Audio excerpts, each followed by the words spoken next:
વાવ-થરાદ જિલ્લાના સરહદી વિસ્તારમાં આજે એક વિશેષ મહેમાનનું આગમન થતાં સ્થાનિકોમાં ઉત્સાહનો માહોલ જોવા મળ્યો હતો। માનવતાના અને દેહદાન અને અંગદાન સાથે પર્યાવરણ જાગૃતિનો સંદેશો લઈ વિપુલ અને કાંત ડીસીપી દિલ્હી સાયકલ પર સવાર થઈ કાશ્મીર તરફ આગળ વધી રહ્યા છે। તેમની આ અનોખી યાત્રા વાવ-થરાદ જિલ્લાના સરહદી ગામ ચોથા નેસડા ખાતે પહોંચતા ગ્રામજનો દ્વારા ભવ્ય સ્વાગત કરવામાં આવ્યું હતું।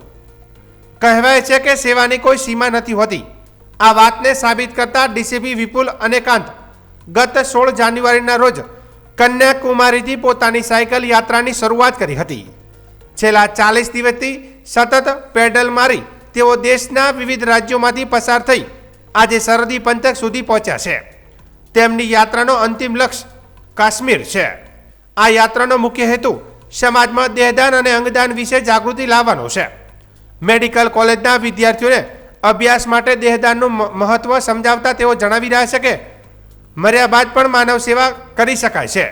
સાથે સાથે અંગદાન દ્વારા અનેક લોકોના જીવનમાં પ્રકાશ લાવી શકાય તેવો સંદેશ પણ આપી રહ્યા છે।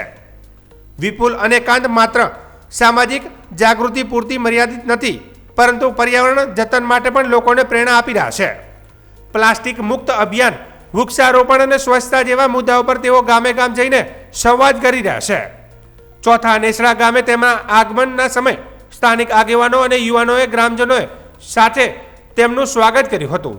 ગ્રામજનો દ્વારા ફૂલહાર પહેરાવી શુભેચ્છાઓ પાઠવવામાં આવી હતી, તો ઘણા યુવાનો તેમની સાથે થોડું અંતર સાયકલ ચલાવી એકતા અને સહકારનો સંદેશ આપ્યો હતો। દિલ્હીના એક ઉચ્ચ પોલીસ અધિકારી દ્વારા આ પ્રકારની અનોખી પહેલથી સરહદી પંથકમાં ગૌરવની લાગણી પ્રસરી છે।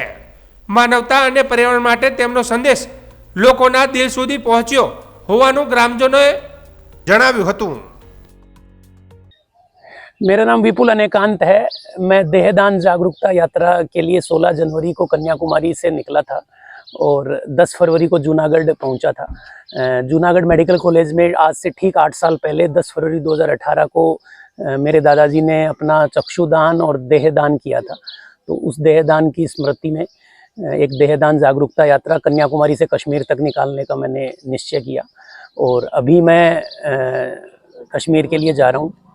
और मेरी यात्रा का मुख्य मकसद हमारे मेडिकल कॉलेजेस में जो ह्यूमन डेड बॉडीज़ की शॉर्टेज चल रही है, जिसके कारण MBBS स्टूडेंट्स की लर्निंग और पढ़ाई अच्छे से नहीं होती, उसके लिए मैं आम आदमी को जागरूकता करवाना मेरा इस यात्रा का मकसद है। कितने दिन हुए और कब आप पहुँचे, कब निकले? मुझे 40 दिन हो गए हैं। मैं 16 जनवरी को कन्याकुमारी से निकला था और 10 फरवरी को फिर मैं जूनागढ़ मेडिकल कॉलेज में 8वीं बरसी थी 10 फरवरी को दादाजी की, और अब मैं तकरीबन 20 से 25 दिन और लगेंगे मुझे कश्मीर पहुंचने में।